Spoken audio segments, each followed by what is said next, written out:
Good morning, and welcome to the Morning Report. My name is Willie Lawson. It is a beautiful Wednesday morning here in West Central Florida. It's been raining the past few days, and because it rains this time of year, that's what we got. So if you're wondering about the weather and wondering about is it raining there, are we worried about hurricanes? We are not worried about hurricanes at this point, but it is raining. It is raining pretty much every day because that's what it does here at this time of year. In case you didn't realize, Florida, and during this time that this is our rainy season, summer is, which is why we have hurricane season at the same time. It would be kind of a bummer to have rainy season and hurricane season be a different time of year, right? It would be rainy season and really rainy season, right? That would suck. But other than that, it's nice and it's great living in the state of Florida. Where we just have a different vibe about us, and we're just going along life, and they're not counting COVID every day. They're not counting COVID cases every day. They're not counting COVID deaths every day. They're not counting anything COVID every day. So we're going to talk a little bit about COVID today. Dr. Markay of Johns Hopkins has come up with his thoughts on the the Delta variant. We have to address the White House's pathetic defense of athletes turning their back on the flag and the anthem during the U.S. Trials, and we saw I forget her first name, Ms. Berry, who was the third place finisher in the hammer throw, and that's the only one we saw. And we're going to talk a little bit about that and what my thoughts are about that. And we're also going to talk about Justice Thomas. Clarence Thomas thinks that federal marijuana laws may just be a thing of the past. Just may be a thing of the past. Because of how many states have done whatever they've done when it concerns marijuana. This is why all politics are local. What you do local matters. Stop focusing on D.C. You know, it's funny that eventually we're going to start with this. This is not on the docket, but I thought it was interesting. It is interesting that that the left has left a tangled web for themselves when it comes to the environment, when it comes to infrastructure, when it comes to everything. And sometimes they end up tripping on their same stuff. On the stuff that they put down years ago, they end up tripping on. So there is a massive roadblock to President Biden's infrastructure plan. And it's not the Republicans. The White House continues to do damage control after President Joe Biden essentially blew up a bipartisan infrastructure agreement last week by revealing Democrats negotiated decreased spending in really bad faith. You know, we learned a long time ago, these people are not honest brokers. At a press conference after announcing the bipartisan agreement, I indicated that I would refuse to sign the infrastructure bill if it was sent to me without my family's plan and other priorities, including clean energy. That statement understandably upset Republicans who did not see the two plans as linked. They are hoping to defeat my family's plan and do not want their support for the infrastructure plan to be seen as aiding passage of the family plan. This is Joe Biden talking. My comments also created the impression that I was issuing a veto threat on the very plan I had just agreed to, which was certainly not my intent, although he said that he wouldn't sign anything that didn't have his friends and family plan in it. Okay, anyway. President Biden said in a lengthy statement over the weekend, so to be clear, something that he hasn't been the whole time, our bipartisan agreement does not preclude Republicans from attempting to defeat my family's plan. Likewise, they should have no objections to my devoted efforts to pass the family's plan and other proposals in tandem. We will let the American people and the Congress decide. The bottom line, here's what he said. The bottom line is that I gave my word to support the infrastructure plan, and that's what I intend to do. I intend to pursue the passage of that plan, which Democrats and Republicans agreed to on Thursday, with vigor. It will be good for the economy, good for our country, good for our people. I fully stand behind it without reservation or hesitation, he continued. But even if Republicans stick to the infrastructure agreement, the implementation of the projects is set to hit a massive roadblock of environmental regulations. Isn't that funny? In other words, Washington, D.C. is set to spend $1 trillion, and the projects have a significant chance of never being completed. And this is from the National Taxpayers Union. Unlocking our nation's infrastructure potential is more important than ever, and we urge Congress to seriously make infrastructure a priority this year. It must be noted, however, that the biggest roadblock to building and repairing existing roads, bridges, and tunnels stems not from a lack of funding, but rather overly burdensome regulations like those contained in the National Environmental Policy Act of 1969. This 50-year-old statute is designed to ensure infrastructure and energy projects consider environmental factors prior to development. Agencies must consider our aesthetic, historic, cultural, economic, and social effects of proposed actions. This vague mandate sets the stage for stifling red tape, bureaucratic discretion, and endless legal challenges by environmentalists.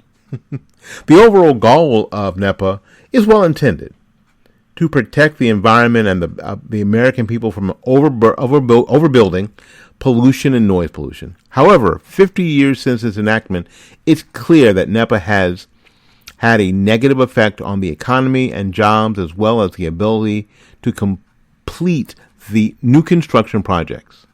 In fact, according to the Department of the Treasury, the average time to complete a NEPA study increased from 2.2 years in 1970 to 4.4 years in the 1980s, to 6.6 years in 2011. Every delay increases project costs and postpones the benefit of modern and safer infrastructure with little evidence of environmental benefit. For taxpayers and private investors that finance these projects, it should be unacceptable that these needless delays continue to swell. The United States has a long tradition of building impressive structures, and the government-driven delays ingrained in our permitting process undermines this history. Isn't it interesting that the left has set a trap for themselves 50 years later? The environmental wackos that Rush talked about have set a trap for themselves some 50 years later. My name is Willie Lawson. This is the Morning Report, a production of FightbackMedia.com, FightbackMedia.com, FightbackMedia.com. We'll be back right after these messages. Bloomingdale's Flower Shop is the premier florist in Tampa, offering flower delivery from Brandon to Lutz. Originally opened in 1986, Bloomingdale's Flower Shop has grown to be the florist in Tampa that customers trust most. Our family-owned local flower shop produces flower arrangements with superior design. And we're best known for our same-day flower delivery, as well as the selection of special bouquets we've been crafting with love for 30 years. Our main flower shop is in Tampa, located at 11618 North Florida Avenue. Our secondary flower shop is in Newport Richey at 6835 State Road 54. If you want flower delivery in Tampa, give us a call at 813-933-1942 or 800-330-3297. Whether you're seeking your next adventure or simply want to reinvent the weekend getaway, Icon makes flying more exciting and more accessible than ever before. Prepare to redefine everything you thought you knew about aviation. Whether flying is something you already do or something you've always dreamt of doing but thought was out of reach, Icon's flight training courses are intended to show you how to get the most from the A5 in this unique operating environment. If you are interested in more information, please send me an email at iconA5info@gmail.com. That's iconA5info@gmail.com.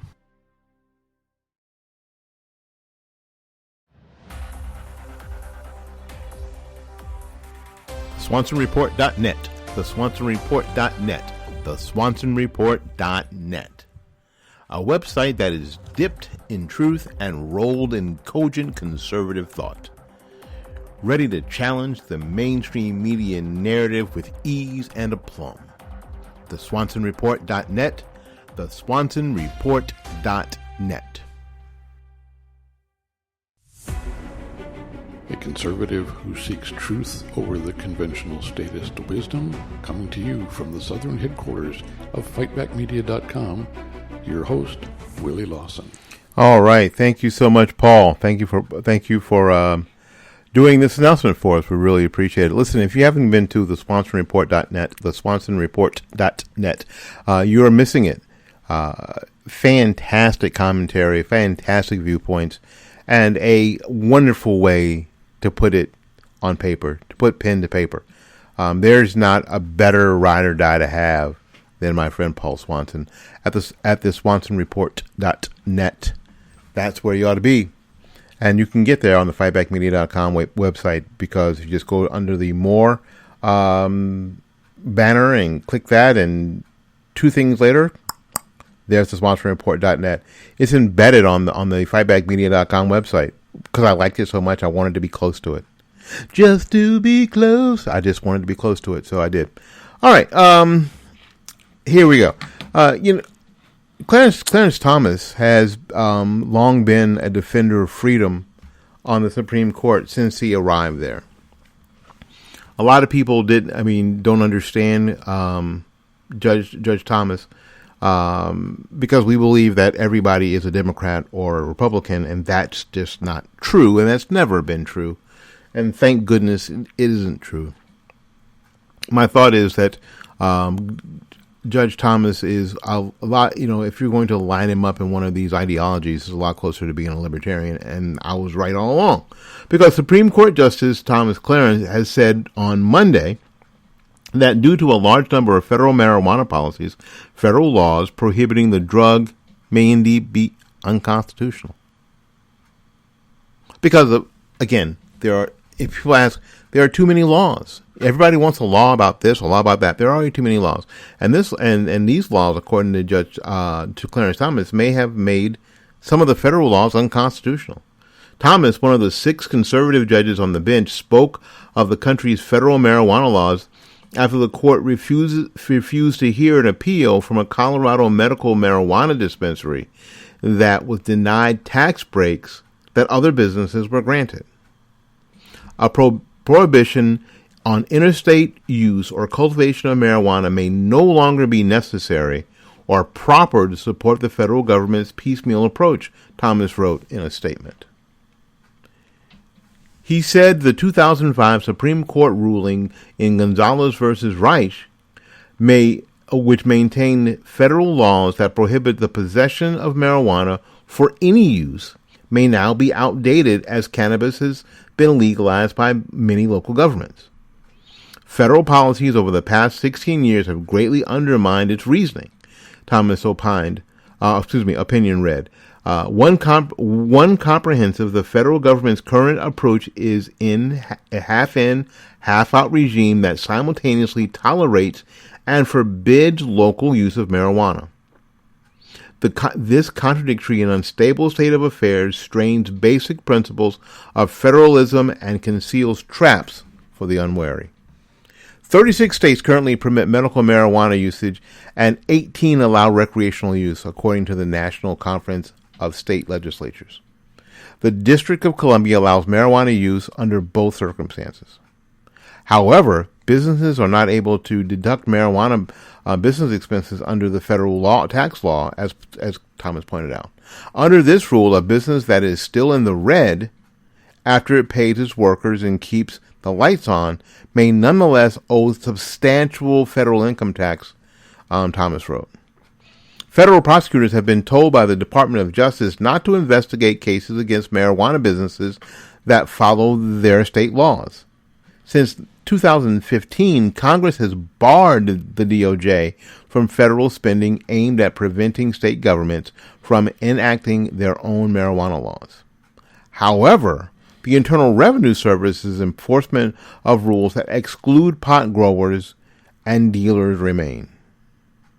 Thomas said that the federal government's willingness to often look the other way on marijuana is more episodic than coherent. It's a cluster. I personally am not for adding one more thing to the mix that people can do driving their car that makes it more dangerous. I don't think it makes any difference if you're high or if you're drunk, if you're operating a motor vehicle or an airplane or a boat or heavy machinery.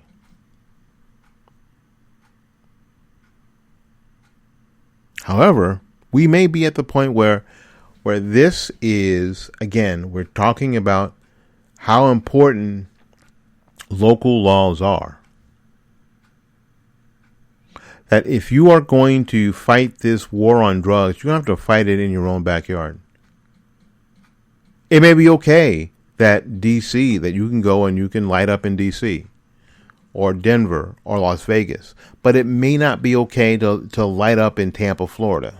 It may not be okay to light up in Miami. It may not be okay to light up in Walla Walla, Washington. And that's okay. You can do certain things certain places, and you can't do certain things other places. So if you want to live in a place where it's okay to light up, then you're going to have to move to that place. If you want to move to a place where it's okay to light up, then you can't live in Tampa. You have to live in D.C., where you can just walk down the street burning a doobie. This is why it is super important, folks, to stare hard into your city council and your county commissions and your state governments, because that's where the changes, that's where the lifestyle changes are going to happen. Those are the things that are going to improve the quality of your life where you live or make them unbearable. That's where it is. We have to stop looking at the feds. Stop it. Stop it. All right. Here's something that I know that bugged a lot of people over the weekend. I had a really good conversation with a really good friend of mine about this yesterday. I'm trying to remember what her dang on name is. I know her last name is Berry, Brry, and I want to say Drew Berry, but I don't think her name is Drew Berry. Gwen, thank you, Gwen Berry. Thank you so much for helping me. Who is a hammer thrower, and made the U.S. Olympic team a couple of days ago. And basically, she decided that she was not going to stand dutifully for the national anthem. We did a short story on that a couple of days ago that I got from Town Hall. That she didn't really expect the anthem to be played because they had been playing it some other time during the day. So she, because a lot of these people are so self-absorbed, she's sure that the third place finisher, who is not going to medal at the Tokyo Olympics this year, that no one's ever heard of, that she was set up. What? What? That she was set up. This is a woman, this is an athlete that nobody, unless you are a really avid fan of hammer throwing, Olympic hammer throwing. There is no professional hammer throwing that I know of. I know there's professional track and field. I'm not sure how many of those people are professional hammer throwers. Women hammer throwers. I mean, I'm not sure that you can make a living doing that. Maybe you can, maybe you can't. I don't know. If you can, let me know. Send me an email at fightbackmedia@gmail.com, fightbackmedia@gmail.com, fightbackmedia@gmail.com, and let me know if there are any professional hammer throwers. So this is somebody that no one's ever friggin' heard of. Ever. And if you say you've heard of her, I'll just call you a damn lie to your face. She believes that she was set up. She comes in third. She places. She shows. Which means, in the trials, which means she has little or no chance of medaling in Tokyo in a few months. Almost no chance of being on the platform in Tokyo. Which makes her pretty much which makes all this pretty much a non-issue, other than it was kind of a douchebag move. When she could have just stood there. Remember how they tell you about masks? Oh, just wear it. It's not that hard. I don't know why you won't wear it. It's not that difficult. She could have just stood there. She didn't have to put her hand over her heart dutifully like some 8-year-old. She didn't. All she had to do was stand there and not look like a petulant child. That's all she had to do. So all she had to do. The other two athletes stood there with their hands over their heart, looking like they were just starstruck third graders. They were remembering everything their third grade teacher had told them. She didn't have to do that. All she had to do was stand there. If she had her hands at her side, that's fine. She didn't have to put her hands on her hip like she was annoyed. All she had to do was stand there. After it was over, wave to the crowd, get off the damn podium. It wasn't that hard. But she just couldn't. She just couldn't. And here's something that you just couldn't do. You just couldn't wait to react. If she came to your door 15 minutes before you saw her picture on Facebook, you wouldn't have a clue in the world as to who she was. You wouldn't have a clue. She matters not. Gwen Berry, I'm almost say it right, matters not.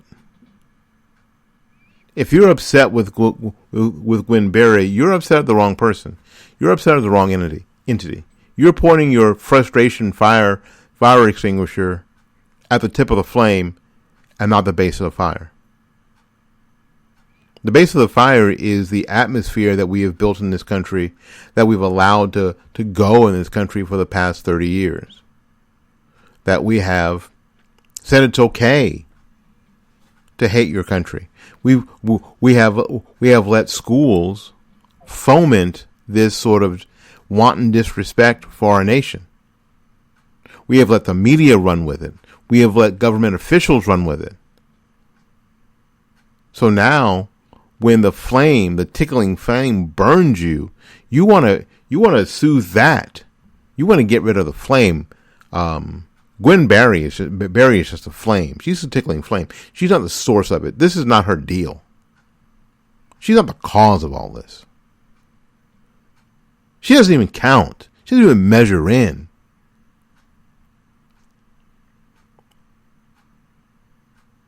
This is a continued manipulation. Some people got it today. Some people figured it out today. I know there was 3 athletes standing on podiums. 2 of them were dutifully first the first place and the second place person were dutifully had their hands over their hearts, looking into the sky. Everything about America is great. They're holding the American flag over their head and they're doing the right thing. But you know what? Media wanted you to focus on the person that wasn't, so they could get some dumbass reaction from you. And they did. And you fell for it again.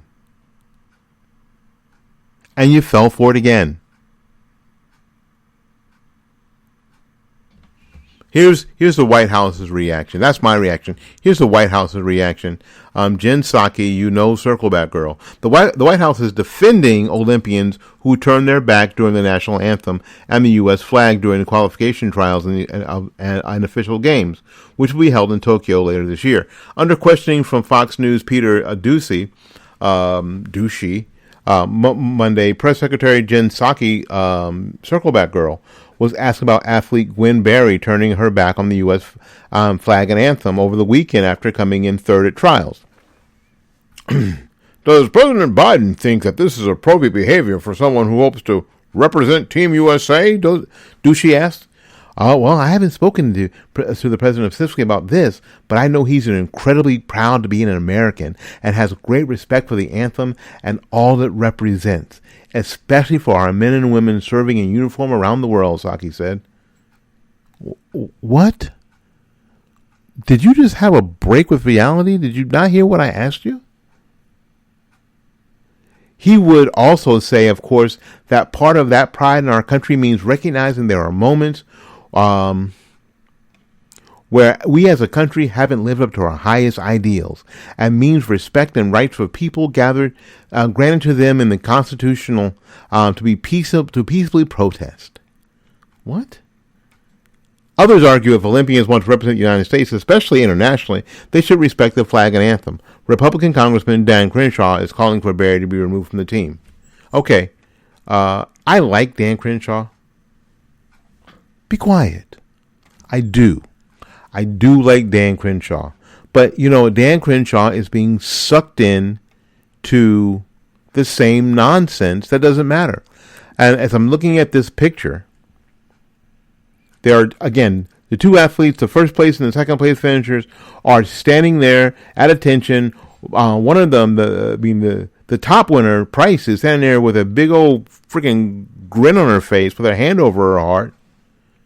The other kid is standing there with her hand over her heart, like they were in third grade, holding their American flags. And Gwen Berry is turning away with her hand on her hip like some petulant child. Everybody handled this wrong. Well, except for Price and the other and the first and second place winner. Everybody handled this wrong. Everybody handled this wrong. Conservative media handled this wrong. They handled it in the very same ham-handed way they handled Colin Kaepernick.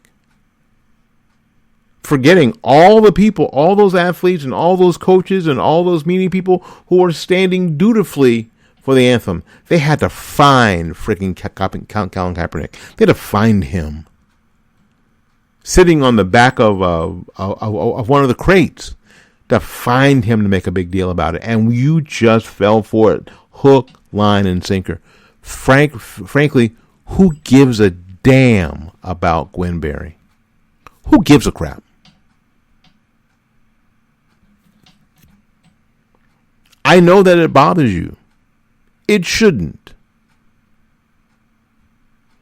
She's not the problem. Gwen Berry is not the problem. This is not her deal. She didn't come up with this.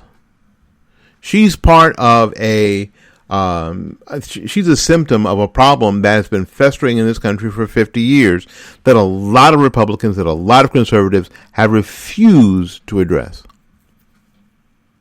Oh, and now that is a big deal. Now it's entering into your sports. Well, hell, you don't want that. It doesn't matter. Gwen Berry doesn't matter. She's not a hero. Don't get it twisted. I don't think she's a patriot or a hero. Just the opposite. She's a useful idiot. And that's too bad. Because this was a moment that she could have savored forever. And it could have been a very positive thing. But she has chosen to do something else. And she will end up in the dustbin of history. This will be it. This will be her thing. This will be everything right here. Getting to comment back to the generic conservative, something that she picked up in college, and she's run with ever since. And this will be her swan song. This will be all of it. And it's a shame. Instead of winning,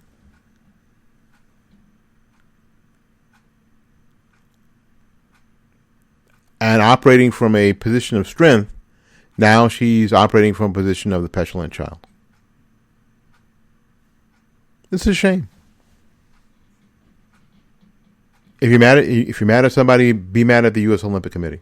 If you're mad at somebody, be mad at the universities that you send your sons and daughters to. Be mad at the elementary schools and the daycares and the grade schools and the high schools that you send your children to. If you're mad at anybody, be angry at the media. Be angry at the pop culture that continues to destroy the fiber of the country for entertainment purposes. They've built Gwen Berry. There's no real oppression that's built Gwen Berry. All the things I mentioned built Gwen Berry. I feel sorry for her. She couldn't help herself.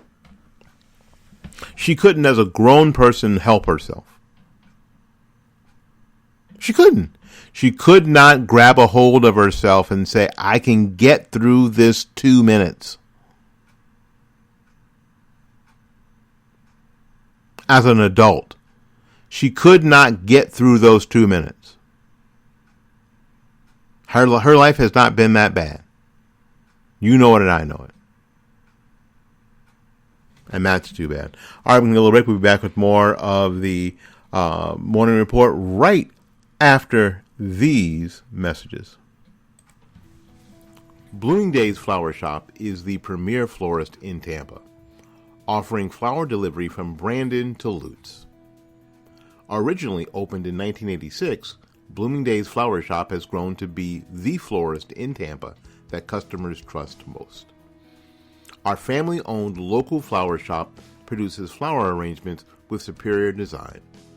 And we're best known for our same-day flower delivery as well as the selection of special bouquets we've been crafting with love for 30 years. Our main flower shop is in Tampa, located at 11618 North Florida Avenue. Our secondary flower shop is in Newport Richey at 6835 State Road 54. If you want flower delivery in Tampa, give us a call at 813-933-1942 or 800-330-3297.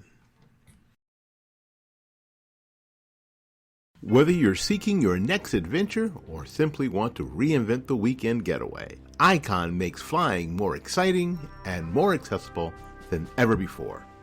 Prepare to redefine everything you thought you knew about aviation.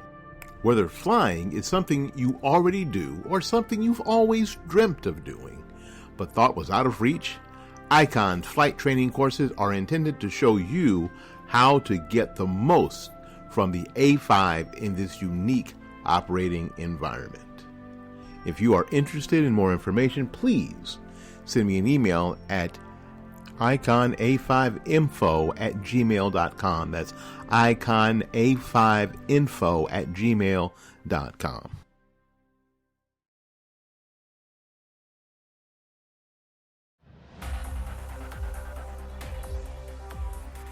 SwansonReport.net. TheSwansonReport.net. TheSwansonReport.net. A website that is dipped in truth and rolled in cogent conservative thought. Ready to challenge the mainstream media narrative with ease and aplomb. TheSwansonReport.net. TheSwansonReport.net.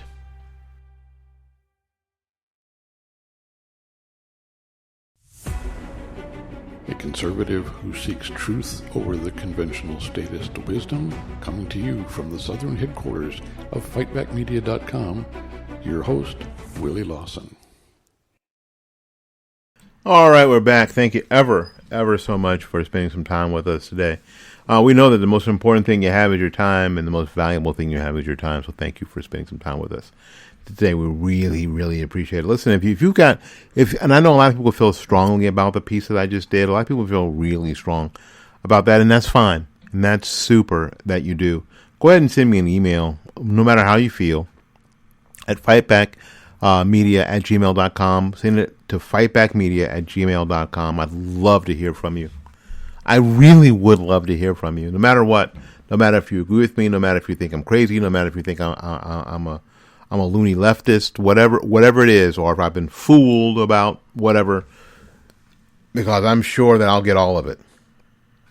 I'm sure that someone will tell me that, you know what, they used to like me until now, and now they hate me. I'm part of the left, and I'm terrible, and I'm awful. And I am sure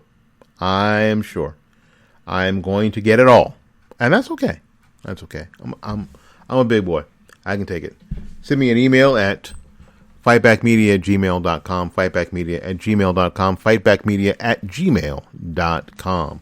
Alrighty, let's finish this up today. Where is it?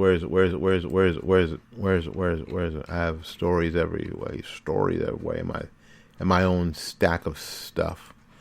John Hopkins, our doctor at John Hopkins, Dr. Markay anyway, a John Hopkins special hospital surgeon, was on Fox News medical contributor, and one of the few talking heads these days that is displaying any sanity at all on the topic of all things COVID-19, lent a heavy dose of reality to the ongoing fear-mongering about this Indian variant. I want to call it the Indian variant because it was called the Indian variant before somebody on the left decided that the Indian variant was racist and they should call it something else. It was like Trump calling the COVID-19 from China the Chinese flu because it was from China. So they changed the name. They changed the name and went with a more sterile name, the Delta variant. It was the Indian variant before. The newest scariant, first discovered in India, thus the name, is currently on a fast track to becoming the dominant coronavirus strain in the world. It is also becoming the latest excuse for the powers that be to try to keep people masked up and in their homes and frightened out of their wits. Except while Delta is indeed more transmissible, nobody's saying that.